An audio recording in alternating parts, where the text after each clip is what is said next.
મુલેર ચોકડી એક કેમિકલ ભરેલું ટેન્કર લીકેજ થતા ધુમાડાના ગોટેગોટા ઉડ્યા હતા, જેને લઈ એક સમયે લોકોમાં નાસભાગ મચી ગઈ હતી.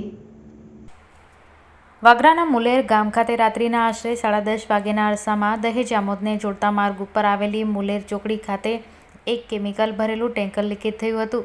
ટેન્કર લીકેજ થતાં ટેન્કરમાં રહેલું કેમિકલ માર્ગ ઉપર વહેતું થયું હતું. માર્ગ ઉપર કેમિકલ ઢોળાતા સફેદ કલરના ધુમાડાના ગોટેગોટા ઉડ્યા હતા, જેને લઈ એક સમયે ઉપસ્થિત લોકોમાં નાસભાગ મચી જવા પામી હતી. ફાયર વિભાગને કોલ મળતા જ ફાયર ફાઇટરો બનાવવાળી જગ્યાએ આવી પહોંચી પાણીનો મારો ચલાવ્યો હતો અને સ્થિતિને કાબૂમાં લીધી હતી. ઘટનાની જાણ થતાં વાગરા પોલીસ પણ ઘટના સ્થળે પહોંચી હતી. કેમિકલ ભરેલા ટેન્કરમાંથી કેમિકલ લીકેજ થઈ રહ્યું હોવાની સલામતીના ભાગરૂપે થોડા સમય માટે માર્ગ બંધ કરાવ્યો હતો. જો કે ફાયર કર્મીઓએ પાણીનો મારો ચલાવી મોટી હોનારત થતાં અટકાવી હતી, જે બાદ માર્ગ પૂર્વવત કરાયો હતો. સૂત્રોના જણાવ્યા અનુસાર ટેન્કરમાં અકસ્માત થયો હતો, જેને લઈ ટેન્કરોને વાલ્વ તૂટી જવાને કારણે ટેન્કરમાં રહેલા કેમિકલ લીકેજ થયું હતું.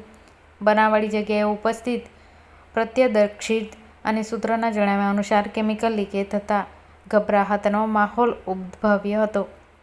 રોડ ઉપર ઢોળાતું કેમિકલ સફેદ કલરના ધુમાડાના સ્વરૂપે હવામાં ઉડતું નજરે પડ્યું હતું. કેમિકલ વાયુ વેગે પ્રસરતા લોકોની આંખોમાં બળતરા પણ થવા લાગ્યા હતા. જોકે મોટી હોનારત ટળી જતા અંતે સૌ કોઈએ રાહતનો શ્વાસ લીધો હતો.